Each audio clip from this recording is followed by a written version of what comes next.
गजाननं भूतगणाधिसेवितं कपित्थजम्बूफलचारभक्षणम् उमासुतं शोकविनाशकारकं नमामि विघ्नेश्वरपादपङ्कजम्। गुरुर्ब्रह्मा गुरुर्विष्णु गुरुदेव महेश्वर गुरु साक्षात् परब्रह्म तस्मै श्री गुरुवे नमः। या कुन्देन्दु तुषारहार धवला या शुभ्रवस्त्रावृता या वीणा वरदण्डमण्डितकरा या श्वेतपद्मासना या ब्रह्माच्युतशङ्कर पवित्रभिर्देवैः सदा वन्दिता सा मां पातु सरस्वती भगवती निःशेषजाड्यापहा। हरि हरि ओम।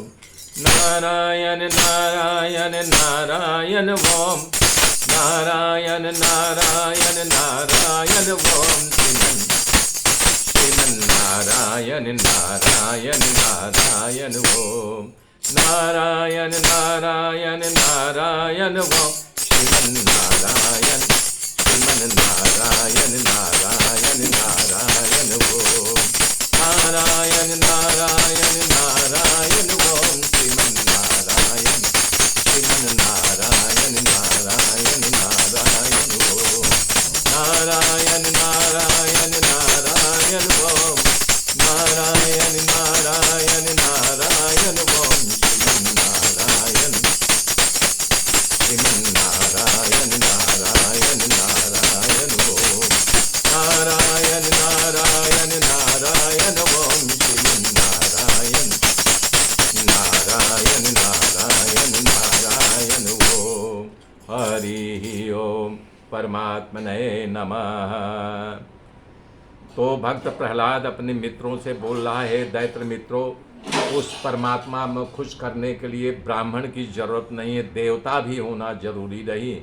सदाचारी या ज्ञान संपन्न होने से कि दान तप यज्ञ करने से मंत्र की दीक्षा लेने से भी नहीं, अरे मानसिक पवित्रता से वो प्रसन्न भी नहीं होते हैं।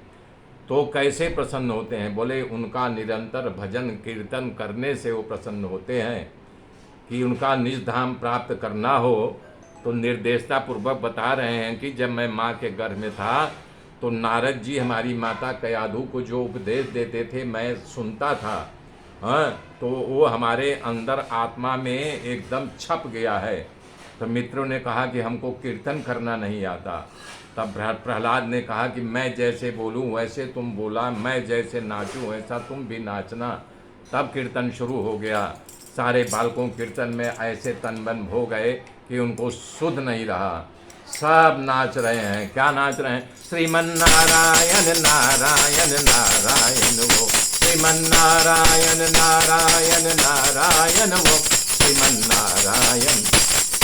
नारायण नारायण नारायण ओम श्रीमन नारायण नारायण ओम। तभी वहाँ संडा मर का प्रवेश होते हैं। बोले हो ये तो सत्यानाश हो गया, अब मैं क्या करूं?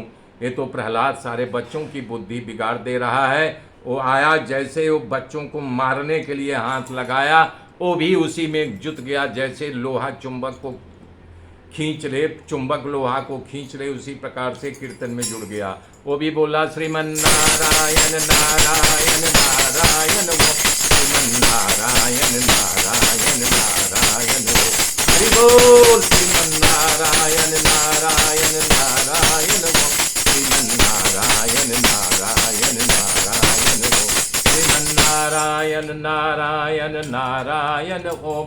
वो भी भजन करने लगा। हिरण्यकशिपु अपने गुप्तचर को भेजा कि जाओ देखो कि साला में क्या हो रहा है, कि देख के आओ। तो गुप्तचर जैसे पता लगाने के लिए आता है तो देखता है कीर्तन चल रहा है। गुप्तचर संडा मकर को पकड़ लिया और कहने लगा कि तुम क्या कर रहे हो, राजा की आज्ञा का उल्लंघन कर रहे हो।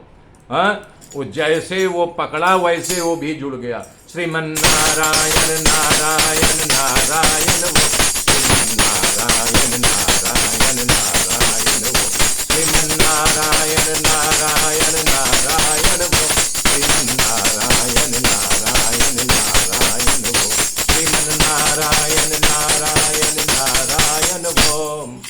तब हिरण्यकशिपु सोचा कि मैंने जिसे भेजा वो नहीं आया, तो अपने एक गुप्तचर को भी भेजा कि जाओ देखो क्या हो रहा है, अभी तक नहीं वापस आया। तब जब वो आया तो हिरण्यकशिपु को लगा कि आज मैं जिसको भेज रहा वापस नहीं आ रहा है। तो जब दूसरे को भेजा, जब वहाँ आया तो जो पहले को भेजा था उसको थापट मारने के लिए गया, वो भी जुड़ गया। जैसे चुंबक लोहे को जोड़ लो, तो भी बोल रहा है श्रीमन्नारायण नारायण नारायण वो, श्रीमन्नारायण नारायण नारायण वो, श्रीमन्नारायण नारायण नारायण वो, श्रीमन्नारायण नारायण नारायण वो, श्रीमन्नारायण नारायण नारायण वो। जब वो भी नहीं आया तो हिरण्यकशिपु एकदम क्रोध का पारा चढ़ गया। तो अपने एक विशेष अंगत आदमी भेजा, जाओ देखो मैं जिसको भेज रहा कोई क्यों नहीं वापिस आ रहा है, तुरंत जाओ और पता लगा करके आओ।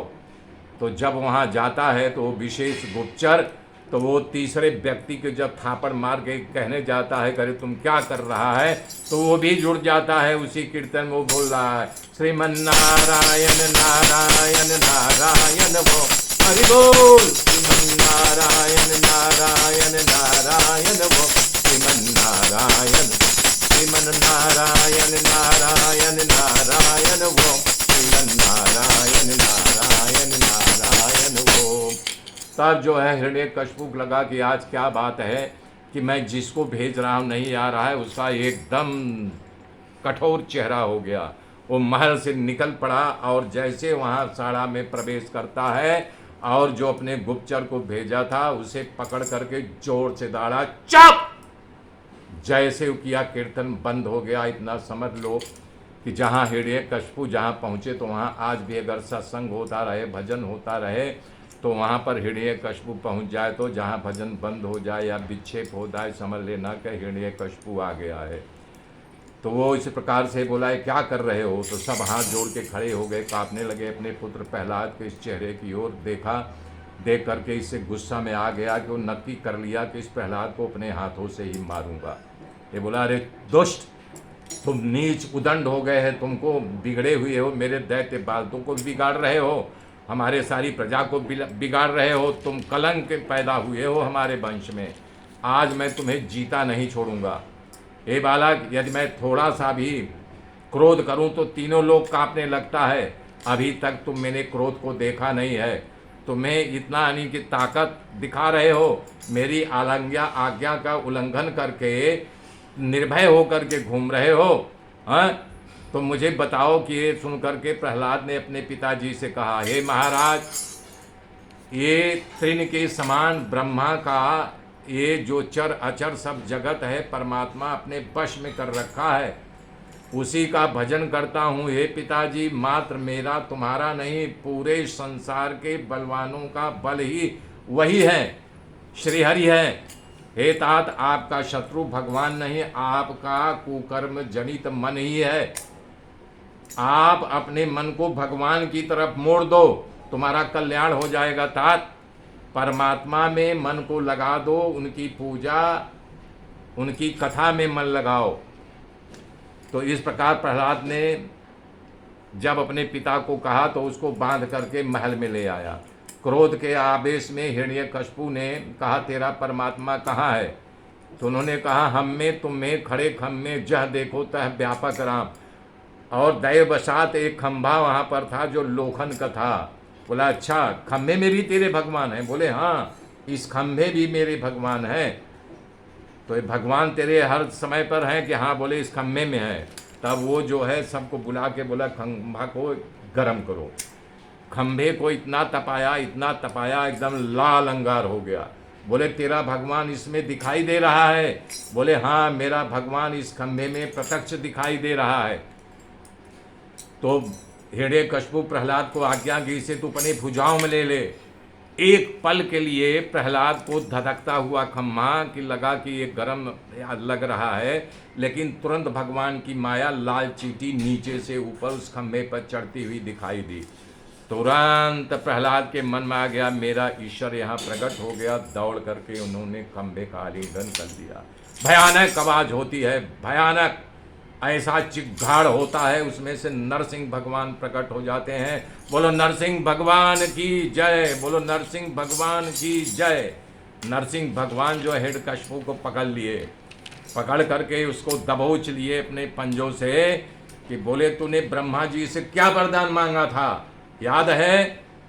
जैसे मेढक को यानी कि कोई पकड़ ले खाने के लिए, सर्प पकड़ ले, तो उसी प्रकार से नरसिंह भगवान हिरण्यकशिपु पकड़ लिए। बोले तुमने ब्रह्मा से यही मांगा था न, न रात हो न दिन हो, न घर हो न द्वार हो, न शाम हो न सुबह, न रात्रि हो न सुबह हो, और किसी भी आपके बनाए हुए प्रकृति ने जो यहाँ पैदा हुए वो भी न हो। देख मैं नरसिंह हूँ, आधा मैं शेर हूँ आधा नर हूँ, और ये देख कोई अस्त्र शस्त्र नहीं है, मेरा ये नख है। इतना कह करके भगवान अपने जंघे बोले देख ये बाहर नहीं, ये तेरा डेहरी है, और तू जमीन पर नहीं, आकाश पे नहीं, पाताल में नहीं, मेरे जंघे पर तुझे बैठाया हूँ। और देख ये मेरा नख अस्त्र शस्त्र नहीं। ऐसा कह करके उसके छाती को फाड़ डाला और उसके हाथों को बाहर कर दिया। एकदम क्रोध में आ गए। मेरे मित्रों, आगे की गाथा कल जोड़ूंगा, तब तक के लिए जय श्री राम, जय श्री राम।